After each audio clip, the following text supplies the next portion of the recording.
फरमाया जिसका मफ़हूम है इस दुनिया को अल्लाह ने बनाया है तुम्हारे लिए, अद्दुनिया खुलिक़त लकुम, ये सारा निज़ाम हमारे लिए है, ज़मीन और आसमान, ये चाँद और सूरज।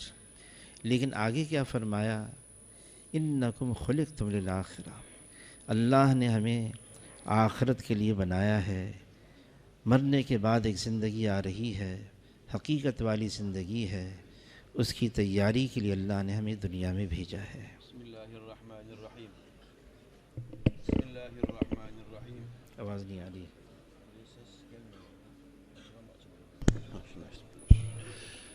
Bismillahirrahmanirrahim. Nahmeduhu ve nusalli ala Resulihil Kerim. Muhterem büyüklerim, kıymetli kardeşlerim, Efendimiz Resulullah sallallahu aleyhi ve sellemin buyruklarından şunu anlıyoruz ki, şunu biliyoruz ki,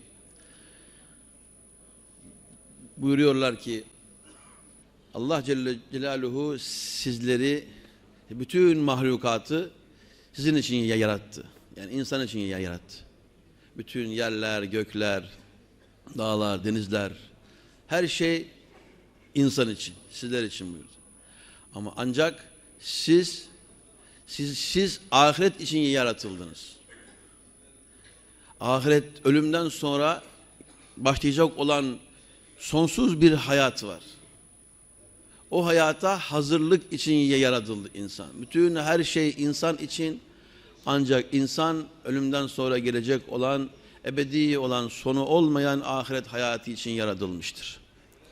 फरमाया जिसका मफ़हूम है हर नबी ने आकर अपनी अपनी कौम को, अपनी अपनी उम्मत को आखिरत की खबरें सुनाई हैं, लेकिन जितना मैंने अपनी कौम को, अपनी उम्मत को आखिरत की खबरें सुनाई, किसी नबी ने इतनी खबरें नहीं सुनाई।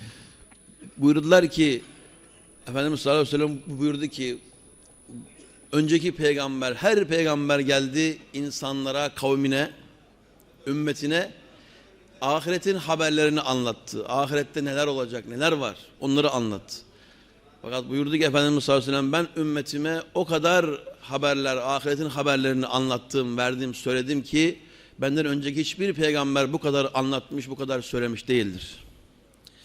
वो इस वजह से ताकि हमारे लिए आखिरत की तैयारी करना आसान हो जाए, Ta ki bizim için ahirete hazırlık yapmak kolay olsun. हम आखिरत की तरफ रवां दवां हैं। जो दिन गुज़रता है वो हमें आखिरत के करीब करता है, जो दिन गुज़रता है वो हमें दुनिया से दूर करता है। Buyurdu ki geçen her gün biz ahiret tarafına gidiyoruz. Bir gün geçti, bizi ahiret tarafına yaklaştırdı. Gün geçti, bizi dünyadan uzaklaştırdı. जब सूरज चढ़ता है तो फरिश्ता आवाज़ देता है, नेकी करने वाले जल्दी कर, आज का दिन फिर तेरी ज़िंदगी में लौट कर नहीं आएगा। Güneş çıktı, doğduğu zaman bir melek şöyle bağırır insanlara, söyler ki sen ahiretin hazırlığı için biraz acele et, yoksa bugün bittiği zaman bir daha geri gelmeyecek. ये दुनिया की ज़िंदगी हमारे हाथ से निकलती चली जा रही है, इसलिए फरमाया अक्लमंद है वो इंसान जो मौत को कसरत से याद रखे और मौत से पहले मौत की तैयारी कर ले। Buyurdu ki insan elinden gün çıktığında bir daha geri gelmeyecek. Onun için buyuruldu ki akıllı insan ölümden önce kendi nefsini muhasebe eden ve ölümden sonraki hayat için hazırlık yapan kişidir. मुंतखब अहदीस में लिखा है कि जब 2/3 रात गुज़र जाती, हुजूर सल्लल्लाहु अलैहि वसल्लम मस्जिद में तशरीफ़ लाते, ऐलान फरमाते, लोगों अल्लाह को याद करो, लोगों अल्लाह को याद करो कि क़यामत का ज़लज़ला और सूर फूंकने का वक्त आ रहा है और मौत अपनी सारी सख्ती समेत आ रही है। Buyurdu ki Efendimiz sallallahu aleyhi ve sellem ne zaman ki gecenin 2/3 biterdi, o zaman gelirdi mescide ve insanlara şöyle seslenirdi: ey insanlar, kalkın, ahirete hazırlık yapın. Ey insanlar, kalkın, çünkü kıyamet vakti yaklaştı ve ölüm bütün sertliğiyle, zorluğuyla size doğru geliyor diye böyle Efendimiz sallallahu aleyhi ve sellem ilan ederdi. मौत अपनी सारी सख्ती समेत आ रही है, ये एक ऐसी हकीकत है मौत कि जिसका कोई इनकारी नहीं है। Buyurdu ki bu ölüm bütün zorluğuyla gelmesi buyurdu öyle bir gerçek ki bunu hiç kimse inkar edemiyor. हर नफ्स को, हर जानदार को मौत का जायका चखना है। Ne kadar insan varsa, ne kadar hayat sahibi varsa, can sahibi hepsi bugün ne yapacak? Bir gün ölümün tadını tadacak muhterem. Ali रज़ी अल्लाह तआला अन्हु फरमाते हैं 300 तलवार की काट बैक वक्त एक बदन पर ये तकलीफ़ कम है और मौत की तकलीफ़ ज़्यादा है। Hazreti Ali radıyallahu anh buyuruyor ki 300 tane kılıç bir insanın vücuduna bir anda gelse, darbe alsa onun vermiş olduğu acı, eziyet daha azdır ama ölümün acısı ondan daha fazladır. हुजूर सल्लल्लाहु अलैहि वसल्लम की मजलिस लगी हुई है। एक नौजवान खड़े हुए अर्ज़ किया, ए अल्लाह के रसूल, ईमान वालों में सबसे ज़्यादा समझदार कौन है? फरमाया, ईमान वालों में सबसे ज़्यादा समझदार वो है जो मौत के आने से पहले मौत की तैयारी कर ले। Bir mecliste Efendimiz sallallahu aleyhi ve sellemle birlikte sahabe-i kiram bulunuyordu. Bir genç kalktı. Buyurdu ki, Ya Resulallah, en akıllı insan kimdir? Efendimiz sallallahu aleyhi ve sellem buyurdu ki, en akıllı kişi, en akıllı insan ölümden önce, ölümden sonraki hayat için hazırlık yapan insandır. रात को जब आदमी अपने बिस्तर पर लेटता है, ज़मीन आवाज़ देती है, ए इब्ने आदम, क्यों इस बात को भूल गया कि मौत आने वाली है? और फिर बड़ी लंबी मुद्दत तक तो ज़मीन के अंदर कब्र की मिट्टी पर लेटेगा और फिर वो सीधा हो जाएगा।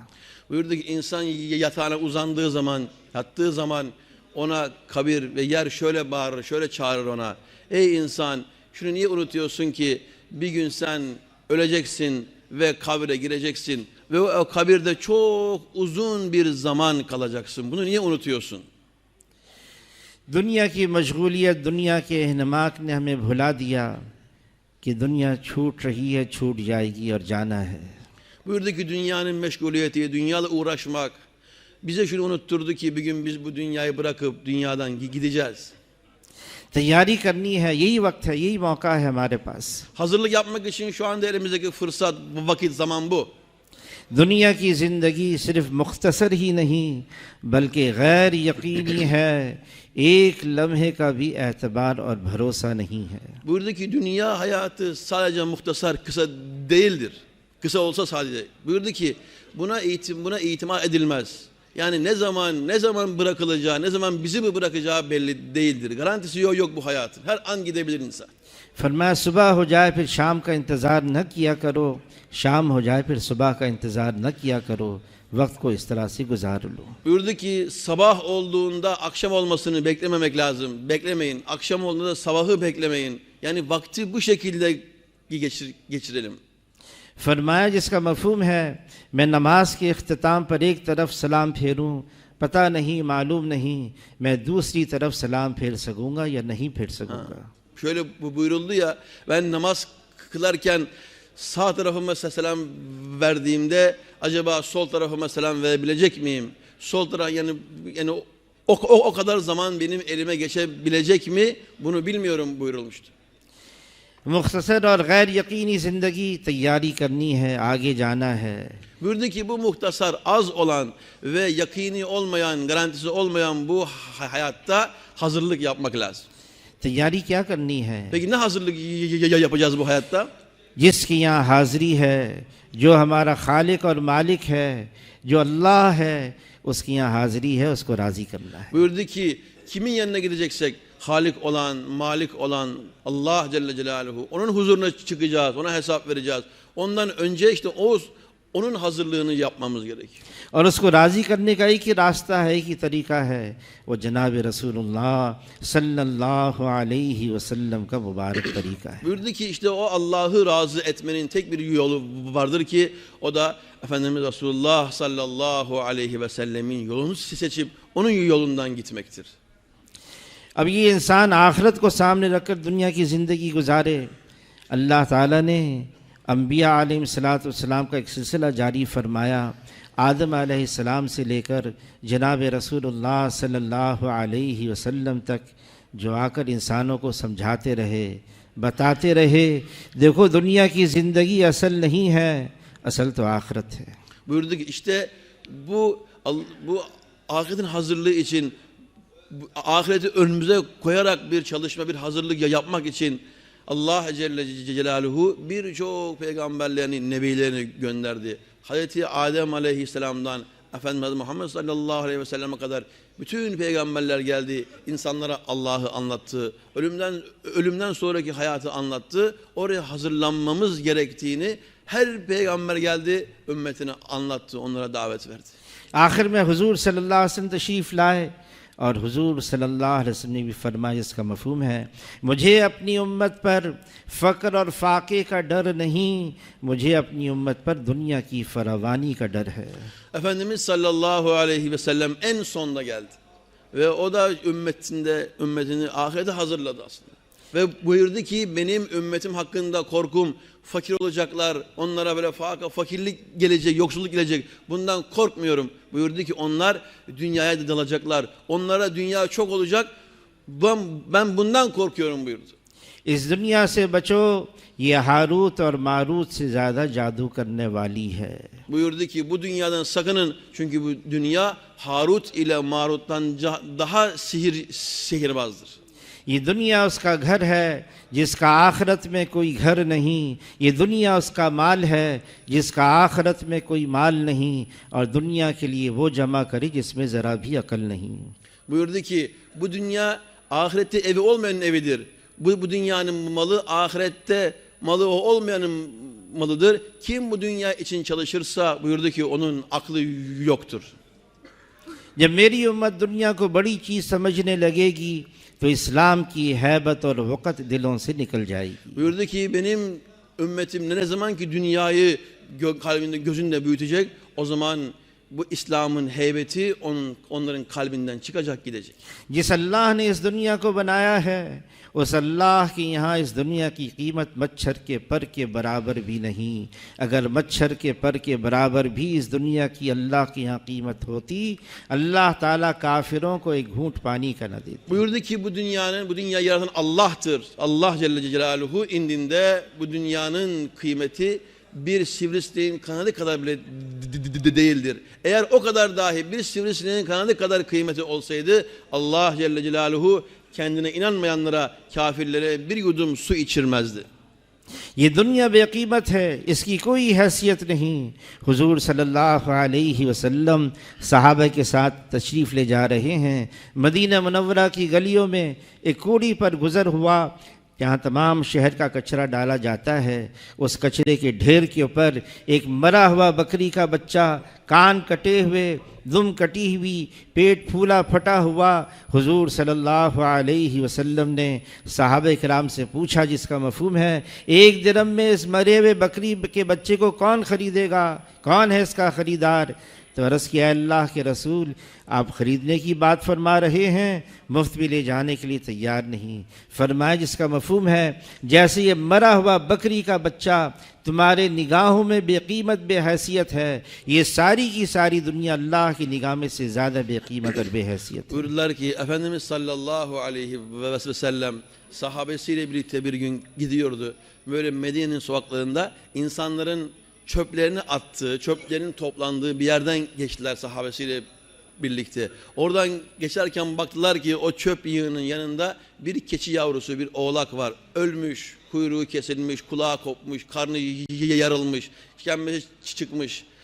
Buyurdu ki, onu görünce tabii ki sahabe-i kiram, buyur Efendimiz sallallahu aleyhi ve sellem buyurdu ki, bu keçi yavrusunu, bu oğlağı bir dirheme kim almak ister, kim satın almak ister?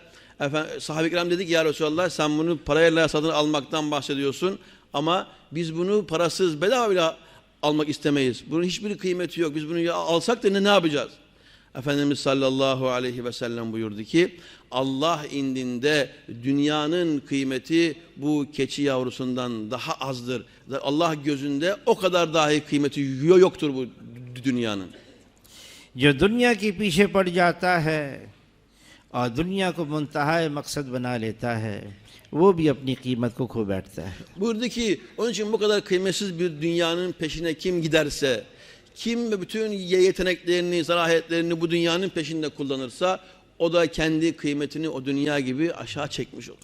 जो रईस लोगों की ज़ेब व ज़ीनत की तरफ ललचाई हुई निगाहों से देखता है वो आसमानों की बादशाहत में जलील समझा जाता है. Buyurdu ki kim insanların, zenginlerin malının, mülkü tarafına böyle istekle, şevkle bakarsa, yani gıptayla bakarsa, buyurdu ki göklerdeki padişahlığın gözünde düşmüş olur. जनाब रसूलुल्लाह सल्लल्लाहु अलैहि वसल्लम सैयद वल्द आदम हैं, सैयदुल अव्वलीन हैं, सैयदुल आखिरीन हैं, रहमतुल लिल आलमीन हैं, इमामुल अंबिया हैं. हुजूर सल्लल्लाहु अलैहि वसल्लम ने दुनिया में ज़िंदगी कैसे इख्तियार की. Bakmamız lazım ki Efendimiz sallallahu aleyhi ve sellem bütün insanlığın, bütün Adem aleyhisselamın evlatlarının efendisi, evvelinin efendisi, ahirinin efendisi, seyyidül evvelin, seyyidül ahirin, rahmetül lil alemin, bütün insanın, bütün peygamberlerin seyyidül enbiya. Bakalım ki o nasıl bir hayat seçti, onun hayatı nasıldı, ona bakalım biz. बेसरो सामानी हुजूर सल्लल्लाहु अलैहि वसल्लम का सामान था. कस्मा पुरसी हुजूर सल्लल्लाहु अलैहि वसल्लम का सरमाया था. फ़क्र और फ़ाका हुजूर सल्लल्लाहु अलैहि वसल्लम का फ़ख्र था. Buyurdu ki eşyasızlık, yani dünyanın malı olmaması Efendimiz sallallahu aleyhi ve sellemin sermayesiydi, malıydı. Onun için böyle yani eski giymek, fakir şeklinde olmak, fakir olmak Efendimiz sallallahu aleyhi ve sellemin iftihar duyduğu bir haldi. अगर चाहते जिब्राईल अलैहिस्सलाम तशरीफ़ लाए, अर्ज़ किया अल्लाह के रसूल आप चाहें आपको मलिक नबिया बना दिया जाए, नबूवत के साथ बादशाहत दी जाए, या आप चाहें आपको अब्दन नबिया बना दिया जाए, नबूवत के साथ बंदगी दी जाए. हुजूर सल्लल्लाहु अलैहि वसल्लम ने अब्दन नबिया को पसंद फरमाया. Efendimiz sallallahu aleyhi ve sellem eğer isteseydi, çünkü Cebrail aleyhisselam geldi Allah tarafından. Dedi ki ya Resulallah eğer sen istersen, dedi ki sen melik olan bir peygamber nebi ol, padişah olan bir peygamber ol, senin malın mülkün olsun. Ya da istersen bir abd, bir kul olan bir nebi peygamber ol ki böyle sade bir hayat geçir diye önüne sunuldu Efendimiz sallallahu aleyhi ve sellem'e. हुजूर सल्लल्लाहु अलैहि वसल्लम की दुआओं में एक दुआ है, ऐ अल्लाह मुझे ज़िंदा रख तो मिस्कीनों के साथ, मेरी मौत हो तो मिस्कीनों के साथ, महशर में हशर हो तो मिस्कीनों के साथ. Efendimiz sallallahu aleyhi ve sellemin duası, ya Rabbi beni miskinlerle yani fakirlerle beraber dünyada bulundur. Ölüm anında miskinlerle beraber olayım ve ahirette de sen beni miskin olan, fakir olan insanlarla beraber haşret diye dua bu buyurdu. Jibrail अलैहिस्सलाम आए, अर्ज़ किया अल्लाह के रसूल आप चाहें आपके लिए मक्के के पहाड़ को सोने का बना दिया जाए, जहां आप चलें ये सोने का पहाड़ आपके साथ चले. लेकिन क्या दुआ मांगी, ए अल्लाह एक दिन इतना खाने को मिल जाए, कमर मेरी सीधी हो जाए, इस पर मैं तेरा शुक्र अदा करूं, और एक दिन मेरा फाके से गुजरे, इस पर मैं सब्र करूं. Buyurdular ki Hazreti Cebrail aleyhisselam geldi Efendimiz sallallahu aleyhi ve selleme. Ya Resulallah sen istersen Mekke'nin şu dağlarını altından yapalım. Sen nereye gidersen onlar da o altınlar da seninle beraber gelsinler. Efendimiz sallallahu aleyhi ve sellem bunu istemedi. Dedi ki ben bir gün bulayım yiyeyim. Böyle hani böyle ayakta kalayım, belimi doğrultayım, sana şükredeyim. Bir günde fakirlikle, bir günde açlıkla geçireyim ki sana, bunun karşılığında sabredeyim. दुनिया किसका नाम है? दुनिया उसका नाम है जो बंदे और अल्लाह के दरमियान हाइल हो जाए, जो अल्लाह से गाफिल कर दे, उसका नाम दुनिया है. इसलिए ईमान वाले के लिए कोई चीज़ दुनिया रखी नहीं, दीन ही दीन रखा है. ये बैतुल खला जा रहा है, सुन्नत की नीयत से सुन्नत के तरीके पर ये दीन है. ये बीवी के पास जा रहा है, उसका हक अदा करने के लिए ये दीन है. ये बीवी के मुंह में लुक़मा दे रहा है, ये दीन है. ये कसब हलाल के लिए निकला है, ये दीन है. Buyurdular ki dünya neyin ismidir, adıdır? Dünya kul ile Allah arasında bir engelin adıdır dünya. O dünya eğer insanı o dünyaya dalmışsa, o dünya insanı Allah'tan gafil bırakmışsa o zaman o dünya insan için çok tehlikelidir. Allah'tan uzaklaştıran bir şeydir bu. Onun için Allah Celle Celaluhu dünyaya Efendimiz sallallahu aleyhi ve sellem ve din dünyada olan işleri bile din haline getirmiştir. Niye? Bir insan tuvalete gittiği zaman bile affedersiniz ne yapıyor? Eğer o sünnete uygun bir şekilde giderse o din olacak. Hanımının yanına gittiği zaman bile eğer o sünnete göre orada hareket ederse o da din olacak. Hanımının ağzına bir lokma koyması bile din olacak. Yani dünyayı bile din haline getirmiştir Efendimiz sallallahu aleyhi ve sellemin hayatı. ये इंसान इस सारी दुनिया के अंदर मरकज़ी हैसियत रखता है। इस दुनिया के अंदर अल्लाह ने इंसान को मरकज़ी हैसियत दी है। Buyurdu ki Allah Celle Celaluhu bu dünya içerisinde insana bir merkeziyet vermiştir. Yani insan dünyanın merkezindedir. ये इंसान बना हुआ है, इस दुनिया को अल्लाह बना देते हैं। ये इंसान के अंदर बिगाड़ आ जाता है, अल्लाह दुनिया के हालात को बिगाड़ देते हैं। Eğer insan düzgün olursa Allah Celle Celaluhu dünya hayatını güzelleştiriyor. Eğer insan bozulursa dünyanın hayatı da bozuluyor. ये इंसान अपनी कीमत को पहचानता है और इंसानी सिफात और इंसानी कमालात को उसको बुरुएकार लाता है। ये इंसान फिर फरिश्तों से भी ऊंचा है। और अगर ये इंसान अपनी इंसानी कमालात को खो देता है और इंसानी सिफात को ज़ाय कर देता है, फिर ये भी अल्लाह फरमा रहे हैं ये जानवर बल्कि जानवर से भी बदतर हो जाता है। Buyurdu ki ne zaman insan insani sıfatları ve o kemalatı buyuruyor. Ne zaman ki kendine getirirse, onları elde etmek için çalışır, gayret gösterirse o meleklerden daha yukarı, daha üst seviyelere çıkıyor. Ama ne zaman ki insan bu sıfatlardan mahrum kalıyor, bu kemal olan sıfatlardan mahrum olarak başka bir hayat geçirmeye başlıyor. O zaman buyurdu ki o hayvanlar gibi, hatta buyurdu ki hayvanlardan daha aşağı, daha zelil oluyor. ये इंसान अगर बना हुआ है फरिश्तों से ऊंचा, बिगड़ा हुआ है तो जानवरों से भी बदतर। इमाम गज़ाली रहमतुल्लाह अलैह फरमाते हैं जानवरों की भी कई किस्म है। एक जानवर की वो किस्म है कि कबूतर है, दाना चुगता है, पानी पीता है, अपने घोंसले में बच्चे को पालता है, इसको किसी और से कोई गरज नहीं, खुद गर्जी, ये भी जानवरों की एक किस्म है। Buyurdular ki işte insan düzeldiği zaman bütün dünya düzeliyor. İnsan bozulduğu zaman bütün dünya bozuluyor. Buyurdu ki yani bozulduğunda hayvanların daha aşağı olmak. Buyurdu ki hayvanların kısımları vardır. 3 çeşit insan, 3 çeşit hayvan vardır kısım. Buyurdu ki bunlardan bir çeşidi, buyurdu ki mesela ne gibi? Güvercin gibi. Güvercin ne yapıyor? Gidiyor efendim tane topluyor, yemek topluyor, geliyor bir yerden su içiyor, bir şey yiyor, geliyor kendi yuvasında yavrularına veriyor, onları büyütüyor, bakıyor. Hiç kimseyle bir alacağı vereceği yok. Kimseye bir zararı yok, kimseyle bir şeyi yoktur. Bu da bir çeşit hayvandır. एक जानवरों की किस्म वो है जंगल के अंदर दरिंदे ने, शेर ने, भेड़िया ने एक हिरन पर हमला किया और उसकी जान ली और अपना पेट भरा।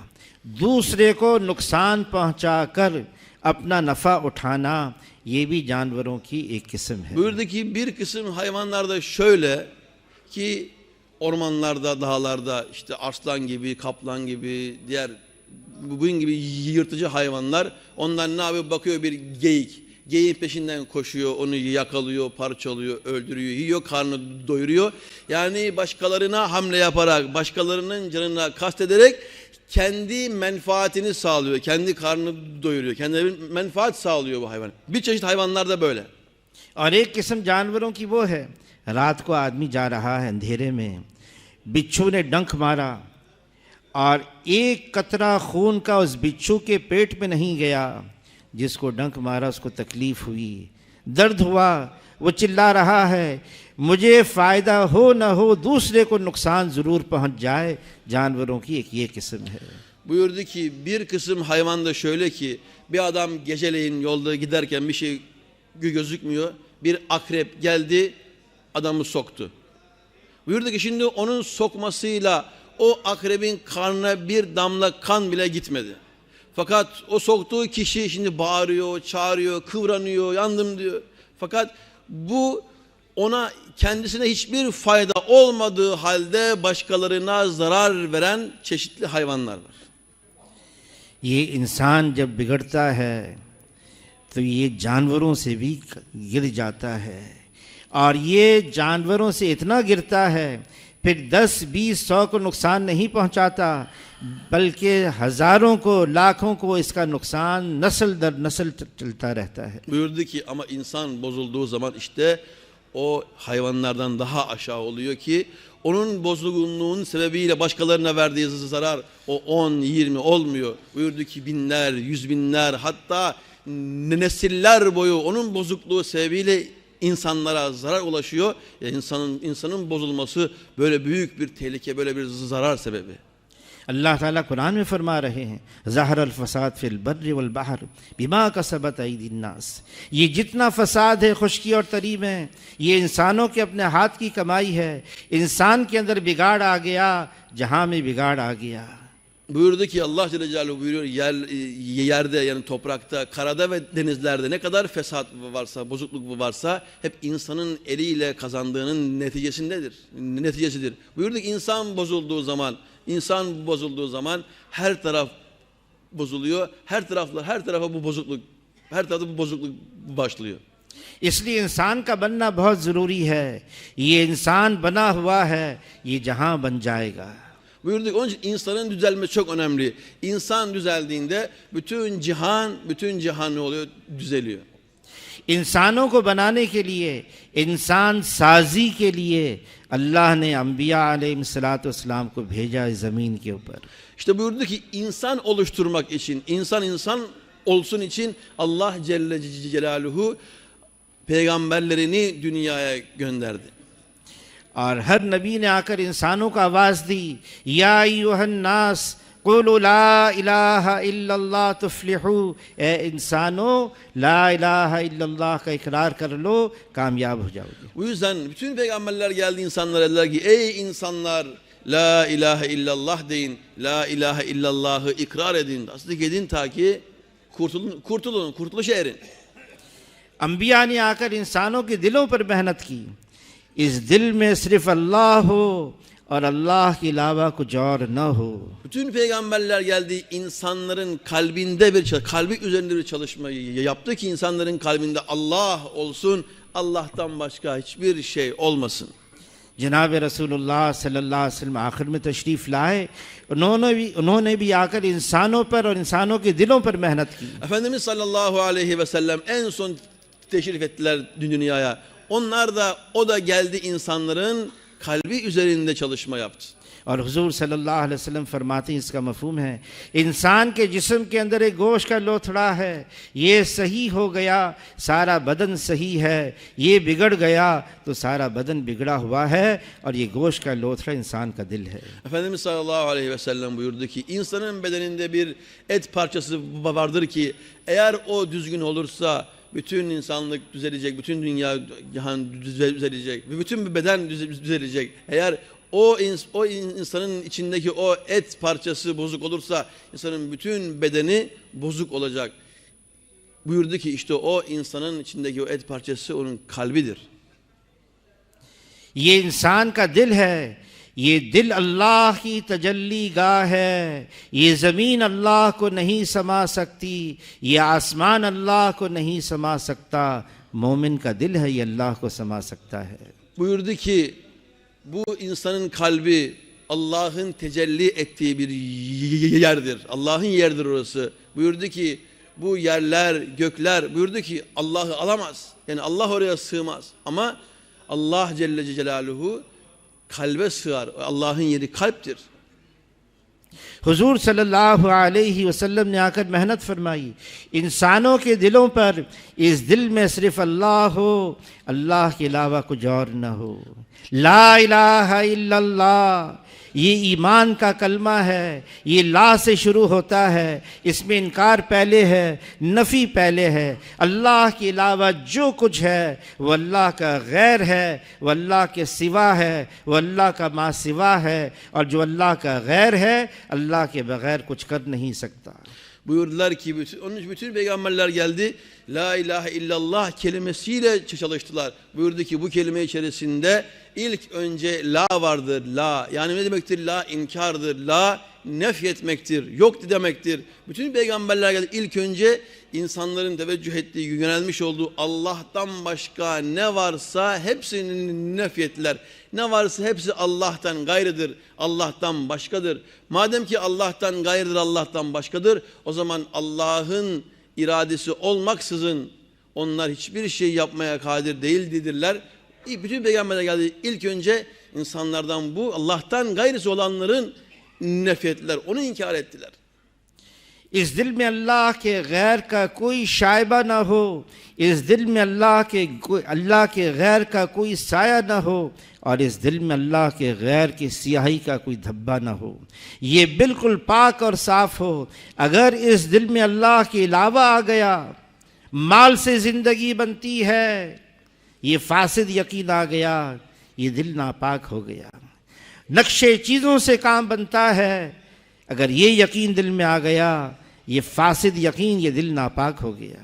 Buyurdular ki o yüzden kalbimize Allah'ın gayrısıyla ilgili herhangi bir şüphe dahi gelmemeli. Bir zerre bir nokta dahi oraya gelmemeli. Bir leke dahi gelmemeli. Eğer bir insan derse ki mal ile oluyor dediği zaman ne oluyor?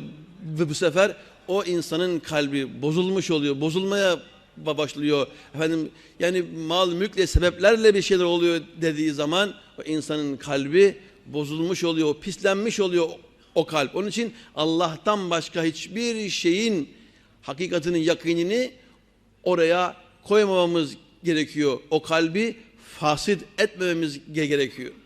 माल से जिंदगी नहीं बनती, जिंदगी उसकी बनती है जिसकी अल्लाह बनाते हैं।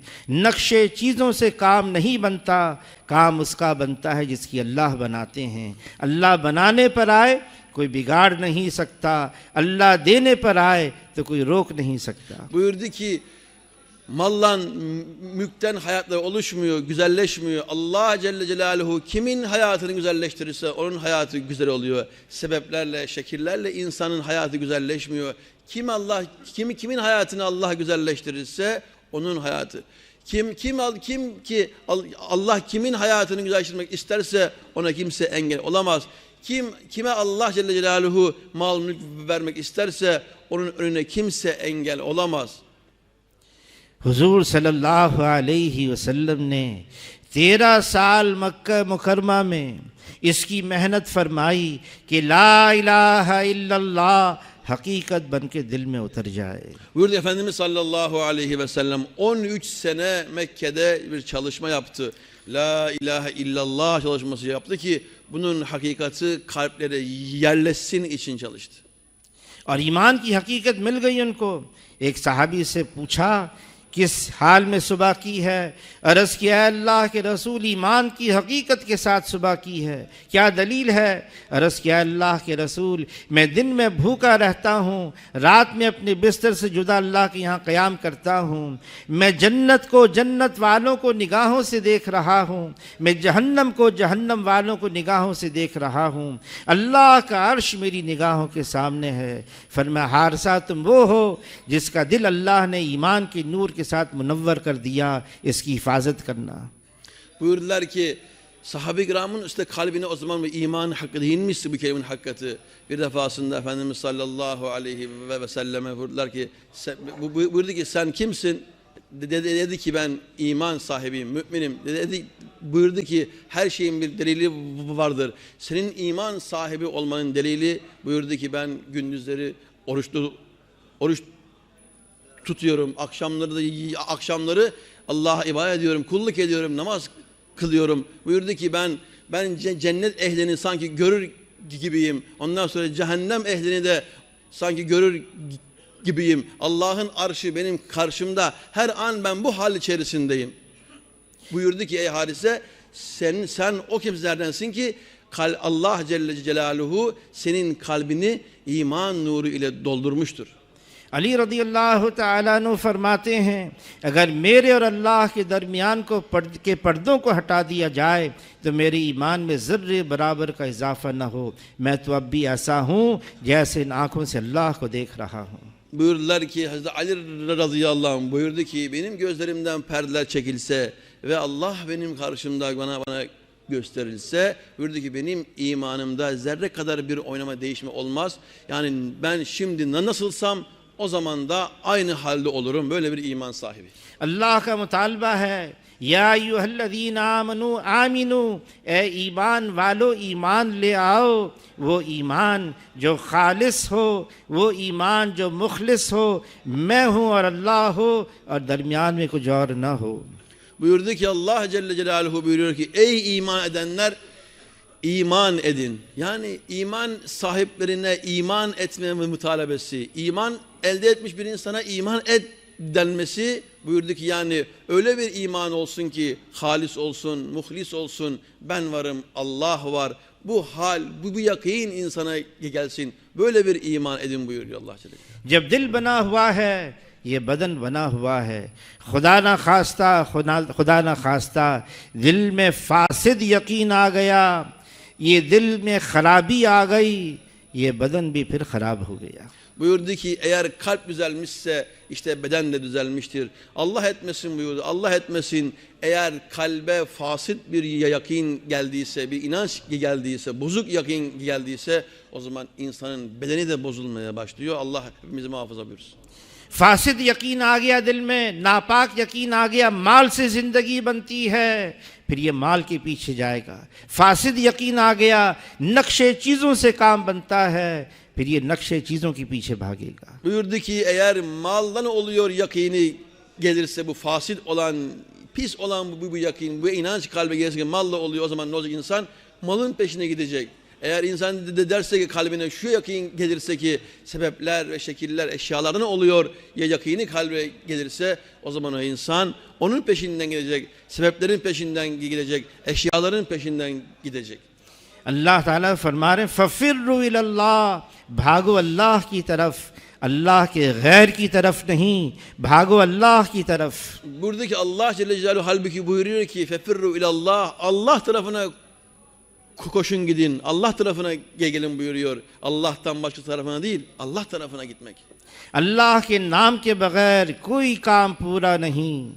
Buyurdu ki Allah'ın iradesi olmazsa, Allah'ın kararı olmazsa hiçbir iş olması, tamamlanması mümkün değildir. अल्लाह की मदद के बगैर कोई काम आसान नहीं। Allah yardım etmezse hiçbir iş kolay olmaz. अल्लाह की रहमत के बगैर कोई मुसीबत टलती नहीं। Buyurdu ki Allah'ın rahmeti olmazsa hiçbir musibet bizim üzerimizden kalkmaz. अल्लाह के कलम के बगैर कोई परेशानी दूर होती नहीं। Allah'ın ikramı, keremi olmazsa hiçbir zorluk, perişanlık onun bizden uzaklaşması mümkün değildir. अल्लाह की इताअत के बगैर जिंदगी खुशगवार नहीं। Buyurdu ki Allah'ın itaati olmazsa hayatımızın güzelleşmesi mümkün değil. अल्लाह के जिक्र के बगैर दिलों को इत्मीनान नहीं। Buyurdu ki Allah'ı zikretmedikten sonra zikretmezsek buyurdu ki o zaman yani kalbin mutmain olması mümkün değildir. अल्लाह की मोहब्बत के बगैर रूहों को सुकून नहीं। Allah'a muhabbet beslemezsek ruhumuz sükûne ermesi mümkün değildir. अल्लाह की हिफाजत के बगैर कोई पनाहगाह नहीं। Buyurdu ki Allah muhafaza etmezse bizim için sığınacak hiçbir yer bulunmaz. अल्लाह की निजात के बगैर कोई ठिकाना नहीं। Allah bize kurtuluş vermezse hiçbir yere sığınamayız. अल्लाह के फजल के बगैर जन्नत में दाखिला नहीं। Allah'ın fazlı olmazsa cennete girmemiz de mümkün değildir. ये दुनिया का वजूद ही अल्लाह के नाम की वजह से है। Buyurdu ki bu dünyanın vücudu da Allah'ın adıyla olmuştur. अगर एक भी है ज़मीन के ऊपर सिर्फ अल्लाह अल्लाह अल्लाह कहने वाला, उस एक की वजह से ज़मीन और आसमान बाकी हैं। अगर एक भी अल्लाह का नाम लेने वाला ज़मीन पर न रहा, ज़मीन और आसमान को अल्लाह ख़त्म फरमा देंगे, फिर क़यामत आ जाएगी। Buyurdu ki çünkü bir kişi dahi Allah Allah diyene kadar Allah'ın adını alan, Allah'a inanan bir kimse bulunduğu müddetçe Allah bu yerleri, gökleri, bu kainatı devam ettirecek. Zaman ki o bir kişi dahi kalmayacak Allah'ı bilen, Allah'ı ismini anlayan, o zaman Allah Celle Celaluhu bu nizamı bitirecek, yerle bir edecek, o zaman kıyamet gelecek. अल्लाह ताला ही इस कायनात के खालिक और मालिक हैं, राज़िक हैं। फैसला अल्लाह का है, गलबा अल्लाह का है, हुक्म अल्लाह का है। Buyurdu ki Allah bu kainatın halikidir ve Allah Celle Celaluhu maliktir. Karar O'nundur, hüküm O'nundur, galibiyet de O'nundur. दुनिया की तमाम हुकूमतों पर, दुनिया की तमाम सल्तनतों पर और दुनिया की तमाम बादशाहतों पर एक अल्लाह की बादशाहत है। Buyurdu ki bütün hükümetlerin üzerinde, bütün saltanatların üzerinde, bütün ne kadar hükümranlıklar varsa hepsinin üzerinde Allah'ın padişahlığı, Allah'ın saltanatı vardır. जो अल्लाह चाहेंगे वो होगा, जो अल्लाह के अलावा चाहेगा, मखलूक जो चाहेगी वो बिल्कुल नहीं होगा। मखलूक का चाहना महज चाहना है और अल्लाह का चाहना हो जाना है, और अल्लाह की चाहत हर चीज़ पर गालिब है। Buyurdu ki Allah isterse o olur. Allah'tan gayrısı yani mahluk isterse o olmaz. Buyurdu ki mahlukun istemesi, buyurdu ki o sadece istemektir. Ama Allah'ın dilemesi, istemesi o bir şeyin var olması demektir. Ve Allah Celle Celaluhu bütün mahluklar üzerine galiptir. अल्लाह को छोड़कर जो ज़िंदगी गुजारी जाएगी वो ज़िंदगी परेशानी वाली होगी, वो ज़िंदगी मुसीबत वाली होगी, वो ज़िंदगी नाकामी वाली होगी, वो ज़िंदगी तंग हो जाएगी। Buyurdu ki Allah'ı bırakarak, Allah'ın emirlerini bırakarak bir hayat geçirilirse işte o hayat insan için perişanlıktır. İnsan için o hayat zillettir. İnsan için o hayat helak olan, yani bir zorluklar içerisinde, musibetler içerisinde geçirilmiş bir hayat olacaktır. तो पहले अम्बिया अलैहिस्सलाम आते इंसानों पर मेहनत करने, इंसान साजी के लिए आते थे। İşte bütün peygamberler gelip önce insanlara ne yapıyordu? İnsanı insan yapmak için, insani sıfatlar meydana gelsin için çalışıyorlardı. अब हुजूर सल्लल्लाहु अलैहि वसल्लम की उम्मत है, फरमाए ये खैर उम्मत है, ये खैर उमम है, इसको भी इंसानों के लिए निकाला गया। उखरिजत लिन्नास। Buyurdu ki ama bu Efendimiz sallallahu aleyhi ve sellemin son peygamberin ümmetidir. Bu ümmete hayırlı ümem denmişler. Yani bütün ümmetlerin en hayırlısı. Bu niyedir? Çünkü insanlığın faydası için, insanlığa fayda ulaştırmak için çıkarılmış, uhricet linnas denilmiş bir ümmettir bu ümmet. अब हुजूर सल्लल्लाहु अलैहि वसल्लम की उम्मत है जो इंसानों पर मेहनत करेगी।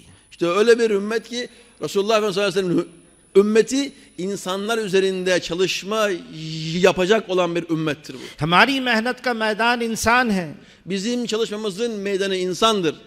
ये इंसान बना हुआ है, कायनात बनी हुई है। Çünkü insan oluşmuşsa, güzelleşmişse bütün kainat güzelleşecek. ये इंसान बिगड़ा हुआ है, कायनात बिगड़ी हुई है। İnsan bozulmuşsa bütün kainat bozulmuştur. इंसान का बनना बहुत ज़रूरी, İnsanın oluşması çok önemlidir. और इसके लिए हमें और बनेगा इंसान कब?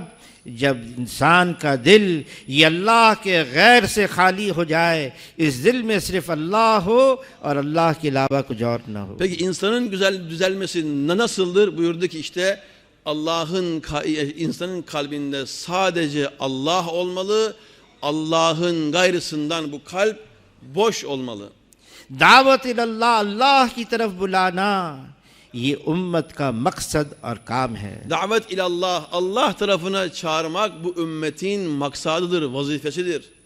अल्लाह की तरफ बुलाना, अल्लाह के अलावा की तरफ नहीं, अल्लाह के गैर की तरफ नहीं, माल की तरफ नहीं, माल वालों की तरफ नहीं, नक्शों की तरफ नहीं, नक्शे वालों की तरफ नहीं, बल्कि सिर्फ और सिर्फ एक अल्लाह की तरफ बुलाना। करता धरता सिर्फ एक अल्लाह है। होगा वो जो अल्लाह चाहेंगे, वो एक है, वो अकेला है, वो यकता है, वो तन्हा है। अल्लाह का कोई साथी नहीं, अल्लाह का कोई सांझी नहीं, अल्लाह का कोई सानी नहीं, अल्लाह का कोई मुतवाज़ी नहीं, वो वाहदहू ला शरीक लहू है। Buyurdu ki Allah tarafına çağırmak, Allah'ın gayrısı tarafına değil. Buyurdu ki ne mal tarafına, ne sebepler tarafına, ne eşyalar tarafına, ne de buyurdu ki mal sahipleri, zenginler, malla ilgili yani Allah'ın kendisine vermiş oldukları insanlara tarafına değil. Sadece Allah tarafına çağırmak. Bu ümmetin vazifesi, maksadı bu. Allah Celle Celaluhu birdir, tektir. Allah Celle Celaluhu her şeyi yaradandır. o hiçbir kimseden ne yardım almıştır, ne onun bir yardım aldığı bir kimse vardır, ne onun gibi ikinci vardır. Allah Celle Celaluhu her şeye kadirdir. O tek olan, bir olan, kimsenin yardımına muhtacı olmayan, mutlak kudret güç sahibi olan Allah tarafına çağırmak, işte bu ümmetin vazifesi, maksadıdır. अल्लाह को किसी की ज़रूरत नहीं, अल्लाह किसी के पाबंद नहीं, अल्लाह किसी के मोहताज नहीं। अल्लाह समद हैं, बेनियाज हैं, बेपरवाह हैं, सब अल्लाह के मोहताज हैं और अल्लाह किसी का भी मोहताज नहीं। Buyurdu ki Allah Celle Celaluhu hiç kimseye muhtaç değildir. Allah Celle Celaluhu'nun kimseye bir ihtiyacı yoktur, bir zarureti yoktur. Allah Celle Celaluhu buyurdu ki Samet'tir. Yani herkes, her şeyin ona ihtiyacı olduğu, onun hiç kimseye ihtiyacı olmadığı bir zattır. Allah Celle Celaluhu ne yaparsa ondan kimse soramaz. Bazı kelimelerin tercümesini tam karşılığı olmadığı için uzatmam gerekiyor. Yani bu buyurdu ki, yani Allah'ın kimseyle bir şey yaptı da Allah'a soracaklar. Böyle bir zat değil Allah Celle Celaluhu. Dilediği gibi yapandır. Nasıl isterse, nasıl irade ederse yapan ve ondan kimse soramaz. Böyle bir zattır. Hiç kimseye ihtiyacı yok. Herkes ona muhtaç olan bir zattır Allah Celle Celaluhu. उम्मत मकसद पर थी, दावत इल्लल्लाह ये काम था इस उम्मत का। उम्मत मकसद पर थी, उम्मत सारी दुनिया पर छाई हुई थी। Buyurdu ki bu ümmetin maksadı davet ilallah'tır. Yani Allah tarafına çağırmak. Ne zaman ki ümmet bu iş üzerindeydi, davet işindeydi, o zaman bütün dünyaya yayılmıştı. Bütün dünyada bu ümmet galipti. जब कोई चीज़ मकसद पर होती है उसकी बड़ी कीमत होती है। अब ये ट्यूब लाइट है, ऊपर है हमारे सरों के, रोशनी दे रही है।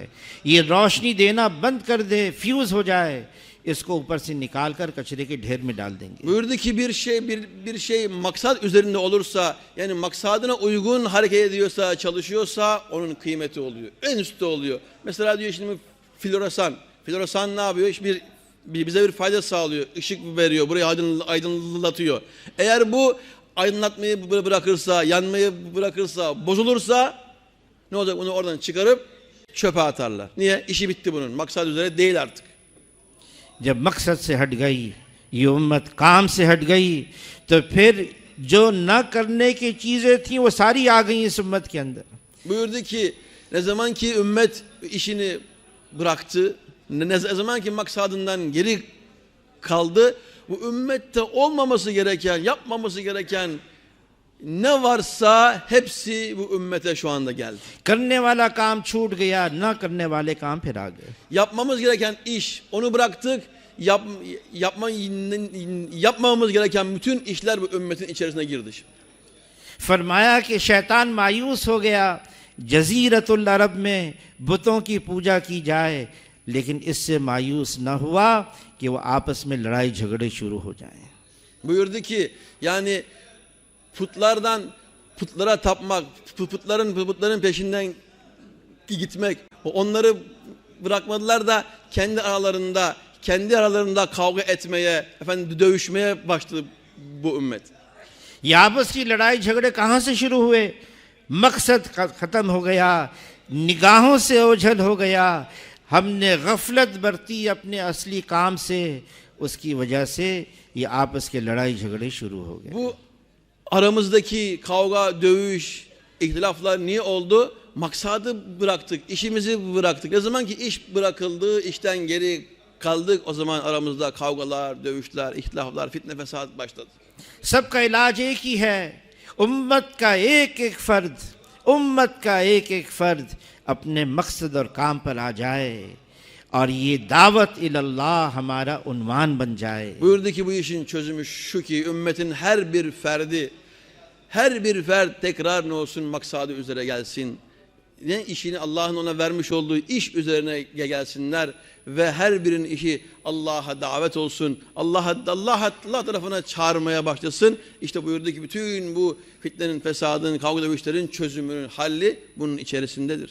बल्कि हुजूर सल्लल्लाहु अलैहि वसल्लम तो यहाँ तक फरमाते हैं, इसका मफहूम है, मेरा बेहतरीन उम्मती वो है जिसको देख कर खुदा याद आ जाए, जिसके कलाम से इल्म में इजाफा हो और जिसके अमल से आखिरत का शौक़ पैदा हो। Buyurdu ki yani Efendimiz sallallahu aleyhi ve sellem bu kadar buyurdu ki benim ümmetimin en hayırlısı şudur ki onu gördüğün zaman Allah akla gelsin. Onunla konuştuğun zaman ilimde izafe olsun. Efendime söyleyeyim yani onu görünce Allah'ın akla gelmesi, ilimde izafe olduğu insandır en hayırlı insan. हमारा कौल, हमारा फेल, हमारा देखना ये अल्लाह की याद को पैदा कर रहा हो. Buyurdu ki bizim görünmemiz, bizim konuşmamız, efendime söyleyeyim bizim amelimiz buyurdu ki yani bu insanların aklına Allah'ı getirmeli. हमारा वजूद ही इसलिए है कि हम अल्लाह की तरफ मुतवज्जे करें. Bizim varlığımız bunun için ki biz insanları Allah tarafına yöneltelim. अब हुजूर सल्लल्लाहु अलैहि वसल्लम की मकसद पर सारी उम्मत आ जाए, उसके लिए दावत की मेहनत है, निकलना है, खुरूज है. ये खुरूज फी सबीलिल्लाह ये इसलिए है कि सहाबा किराम सारी दुनिया में फैल गए, निकल गए, जहाँ गए वहाँ उन्होंने अल्लाह के नाम को बुलंद किया, ऊंचा किया. Buyurdu ki işte bu tekrardan bu ümmet kendi işine gelmesi için bizlerin çıkması lazım. Davet ameli dediğimiz bu çıkışlar, bu seferler bunun içindir. Sahabe-i kiram öyle bir çalışma yaptı ki ta ki bu ümmet davet ilallah'a gelsin, Allah'ı tanısın, bilsin. Öyle bir çalışma yaptı ki onlar nereye gittilerse orada Allah'ın adı orada en yüksekte oldu. Allah'ın adı insanların hayatına girdi. Onların çalışmasının neticesinde birçok yere din gitti. Allah'ın adı ulaştı. फैल गए सारी दुनिया में. अबू अय्यूब अंसारी रज़ी अल्लाह ताला अन्हु अंसार मदीना में से हैं, मेज़बान रसूल हैं. उनकी कब्र मदीने में नहीं है, उनकी कब्र इस्तांबुल में है. क्यों निकले, क्या उन्वान था, क्या मकसद था? अल्लाह का दीन सारी दुनिया में आम हो जाए, अल्लाह की फरमा बरदारी दुनिया में आम होती चली जाए और अल्लाह की नाफरमानी दुनिया से मिटती चली जाए. Buyurdular ki Hazreti Ebu Eyyub Ensari radıyallahu anh buyurdu ki Medineli Efendimiz sallallahu aleyhi ve sellem Medine'ye teşrif ettiğinde, hicret ettiğinde onun evinde kalmış Efendimizin misafir eden bir insan. Onun ev sahibi. Buyurdu ki fakat onun kabri, onun mezarı Medine Münevvere'de değil İstanbul'da. Buyurdu ki niye çıktı evinden? Niye bıraktı buralara geldi? Buyurdu ki işte bütün insanlık Allah'a dönsün. Bütün insanlık kurtulsun için. Ondan sonra bütün insanlık Allah'ı itaat eden olsun ve insanlığın içerisinden Allah'a isyan bitsin, itaat gelsin. Bunun için çıktı, bunun için buralara geldi. वो निकल गए जान देने के लिए, जहाँ गए वहाँ उनकी कब्रें बनी. अल्लाह ने कितनी आसानी कर दी. शेखुल हदीस मौलाना ज़करिया साहब रहमतुल्लाह ने लिखा है उम्मत का ये हिस्सा 10वां हिस्सा इख्तियार कर ले सहाबा इकराम का, अल्लाह इसके साथ वो मामला करें जो अल्लाह ने उनके साथ मामला किया. Onların çıkış maksatları buydu. Onlar yaptılar ama bu ümmetin de vazifesi bu. Onların sebebiyle bugün buralara kadar din ulaştı. Ama Efendimiz sallallahu aleyhi ve sellem öyle buyurdu ki sizden sonra gelecek olan benim ümmetim. Hatta bu ulema-i kiram bunu böyle buyuruyor ki eğer bu ümmet bu işin sahabe-i kiramın yapmış olduğu bu çalışmanın onda biri için ayağa kalkarsa, onda birini yaparlarsa Allah Celle Celaluhu onlara yapmış olduğu yardımın nusreti ve onların yapmış olduğu işin neticesinde vermiş olduğu hidayeti ümmete verecektir. जो मकसद साहबा इकराम का वही हमारा मकसद है. Sahabe-i kiramın maksadı işte o bizim maksadımızdır. अल्लाह की फरमा बरदारी आम हो जाए, अल्लाह को पहचानने वाले हों, अल्लाह की इताअत और अल्लाह की इताअत में ज़िंदगी गुजारने वाले हों. जनाब रसूलुल्लाह सल्लल्लाहु अलैहि वसल्लम की मुबारक ज़िंदगी आम हो जाए, यही हमारा मकसद है. Buyurdu ki bizim maksadımız insanlar Allah'a itaat etsinler, Allah'ı bilsinler, Allah'a itaat umumi hale gelsin. Efendimiz sallallahu aleyhi ve sellemin mübarek hayatı insanların hayatında olsun, insanların evlerinde olsun, onların muhitlerinde olsun. Onlar da Efendimiz sallallahu aleyhi ve sellemin yolundan giden olsunlar. Buyurdu ki bizim çalışmamızın, hedefimizin maksadı muhteremler bu. इसके लिए वो तो जान देने के लिए निकले थे, हमारे लिए आसान है. हम 4 महीने के लिए हम 40 दिन के लिए अल्लाह के रास्ते में निकल Buyurdu गए। ki onlar çıktılar canlarını ortaya koyarak. Onlar can verdiler bu yolda. Bizim için şimdi kolay oldu. Bize diyorlar ki çıkın. Nereye? 4 ay için çıkın. Ne kadar? 40 gün için çıkın. Allah bizim için şimdi bu zamanda kolay etti. 4 aya indirdi. 40 güne indirdi. Onlar can verdiler. Biz 4 ay verelim. 40 gün verelim. इसके लिए फरमाएं जी, कौन कौन इसके लिए हिम्मत करते हैं जी? Bunun için kim böyle gayret नाम ediyor? लिखाएं जी इसके Niyet लिए ediyor माशाअल्लाह। inşallah. Ayağa खड़े होकर kalkarak नाम लिखाएं, खड़े होकर। isimlerimizi yazdıralım. Maşallah. उम्मत के एक एक फर्द को इस मकसद पर लेकर आना है, दावत अल्लाह पर, इसके लिए अल्लाह के रास्ते में निकलना है। Ümmetin her bir ferdini bu maksada Gitmeyelim. getireceğiz. Allah tarafına Herkes davet. otursun. Her ümmetin her bir ferdi Allah'a davet eden olsun, çağıran olsun. Bunun için bizim çıkmamız gerekiyor maşallah. 4 ay için, 40 gün için maşallah. Buyurun.